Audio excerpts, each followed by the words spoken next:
Elgar live न्यूजमध्ये आपलं स्वागत आहे।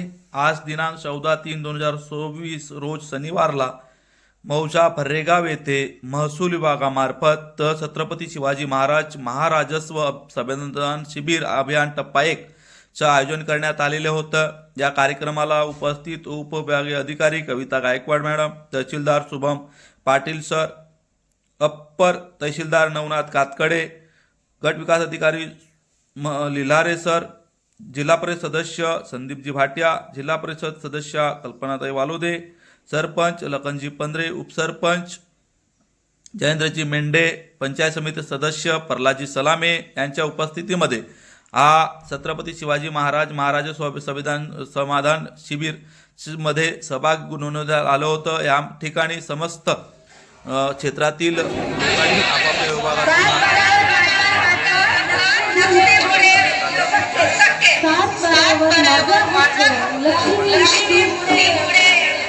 लक्ष्मीमुक्ती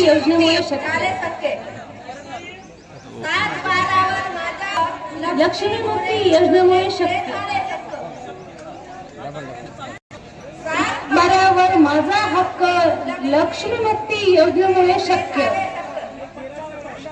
एक बघा की एखादी योजना तुम्हाला माहित नसेल, परंतु आपल्याच नातेवाईकांना किंवा आपल्या गावातल्या लोकांना नागरिकांना त्याचा लाभ घेता येऊ शकतो, तर त्या योजनांची सुद्धा तुम्ही माहिती करून घ्या। जसं कृषी विभाग आहे तर त्याच्यामध्ये काय काय योजना दिल्या जात आहेत, त्याच्यासाठी कसं ऍप्लिकेशन केलं पाहिजे, किंवा तुम्हाला आधारचं अपडेशन वगैरे काही करायचं असेल तर ते सुद्धा तुम्ही इथे करू शकतात। किंवा एखादी तक्रार जरी असेल तरी सुद्धा आपण तक्रार निवारण कक्ष म्हणून एक आवकला तुम्ही अर्ज सुद्धा लावू शकतात की तुमचा एखादा अर्ज किंवा एखादी समस्या तुमची बऱ्याच दिवसापासून प्रलंबित असेल तर त्याबाबत सुद्धा तुम्ही इथे लेखी स्वरूपामध्ये आम्हाला कळवू शकतात। दुसरं अजून बऱ्याच लोकांचं मला लास्ट एक शिबिरामध्ये असं जाणवलं की ज्या इथे जेवढे आपण म्हणू की विभाग बसलेले आहेत तर त्या व्यतिरिक्त सुद्धा समस्या मला दिसल्या त्यावेळेस। तर जसं तुमचं जे अपंगाचं प्रमाणपत्र वगैरे त्याला अपडेट करायचं असेल किंवा त्याच्यामध्ये नवीन जो प्रमाणपत्र आहे त्याला सुधारित करायचं असेल तर असं सुद्धा तुम्ही अर्ज इथे लावू शकतात।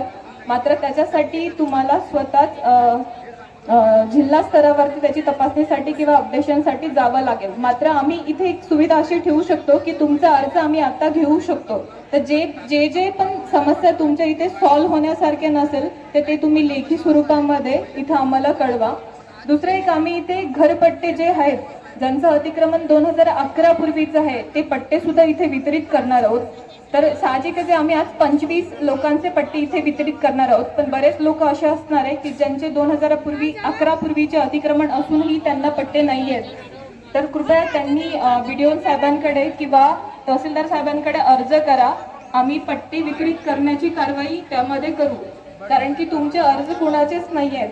आणि याच्यामध्ये 25 जे आज आम्ही पट्टे वितरित करणार आहे तर त्याच्यामध्ये सगळ्या नागरिकांना सूचना असणार आहे की तुम्ही मोजणी करून घ्या। मोजणीसाठी तुम्हाला वेगळ्या पद्धतीने भूमी अभिलेख कार्यालयाकडे अर्ज करावं लागणार आहे। तर इथं सुद्धा भूमी अभिलेख कार्यालयाचा एक डेस्क आपण लावलेला आहे, तर तिथे सुद्धा तुम्ही ते अर्ज करू शकतात ज्यांना पट्टा वितरित होणार आहे त्यांनी। आणि मोजणी फार महत्वाची आहे, त्यामुळे तुम्ही जी आहे ती सॉल्व्ह करण्यासाठी प्रयत्न करतायत, त्याच्यासाठी सगळ्यांचं आपलं आभार। माझे 2 शब्द संपवत आहे। जय हिंद, जय महाराष्ट्र।